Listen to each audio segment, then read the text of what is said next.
ಈಗ 32 ಡೇಸ್ ಇತ್ತು, 34 ಡೇಸ್ ಇತ್ತು, ಅಥವಾ 21 ಡೇಸ್ ಇತ್ತು, ಅಂಥವ್ರಿಗೆ ಈ ಸೇಫ್ ಪೀರಿಯಡ್, ಫರ್ಟೈಲ್ ಪೀರಿಯಡ್ ಕೆಲಸ ಮಾಡೋದಿಲ್ಲ. ನಾನು ಎಷ್ಟೊಂದು ಸತಿ ನೋಡಿದ್ದೀನಿ, ಈ ಕೆಲವು ಹುಡುಗಿರು ನನಗೆ ಯಾವಾಗಲೂ ಪೀರಿಯಡ್ಸು ಮುಂದೆ ಹೋಗ್ತಾ ಇರುತ್ತೆ. ಮೊನ್ನೆ ಸಹ ಒಬ್ಬರು ತುಂಬ ಮುಂದೆ ಹೋಗ್ತಾ ಇರುತ್ತೆ ಡಾಕ್ಟ್ರೇ, 2 ತಿಂಗಳಿಗೊಂದ್ಸತಿ 3 ತಿಂಗಳಿಗೊಂದ್ಸತಿ ಆಗ್ತಾ ಇರುತ್ತೆ ಅಂತ ಹೇಳ್ತಾರೆ. ನಿಜ ಹೇಳಿರಲ್ಲ. ನಾವು ಫಸ್ಟ್ ಕೇಳೋದೇನೆ ಆರ್ ಯು ಸಿಂಗಲ್, ಎಸ್ ಅಂದರೆ ಡ್ಯೂ ಹ್ಯಾವ್ ಅ ಪಾರ್ಟ್ನರ್, ಅಷ್ಟೇ ನಾವು ಕೇಳೋದು.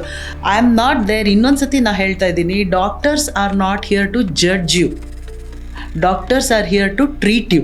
ನಿಮಗೆ ಪಾರ್ಟ್ನರ್ ಇತ್ತು ಅಂತ ಹೇಳಿದ್ರೆ, ನೀವು ನನ್ನ 3 ತಿಂಗಳು ಪೀರಿಯಡ್ಸ್ ಆಗಲಿಲ್ಲ, ನನ್ನ ಪಾರ್ಟ್ನರ್ ಇದೆ ಅಂತ ಹೇಳಿದ್ರೆ, ನಾವು ಪ್ರೆಗ್ನೆನ್ಸಿ ಇರ್ಬೋದಾ ಅಂತ ಯೋಚನೆ ಮಾಡ್ತಾ ಇರ್ತೀವಿ.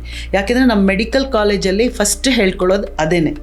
ಯಾವುದೇ ಒಂದು ಹೆಣ್ಮಗಳು ನನಗೆ ಮುಟ್ಟು ಮುಂದೆ ಹೋಗಿದೆ ಅಂತ ಬಂದರೆ ಫಸ್ಟ್ ಥಿಂಕ್ ಆಫ್ ಪ್ರೆಗ್ನೆನ್ಸಿ ಅಂತ, irrespective, first think of pregnancy. So ಅವ್ರು ಆ ಥರ ಸುಳ್ಳು ಹೇಳ್ಬಿಟ್ರೆ ನಾವು ಬೇರೆ ಎಲ್ಲ ಕಾರಣಗಳು ನೋಡ್ತಾ ಇರ್ತೀವಿ.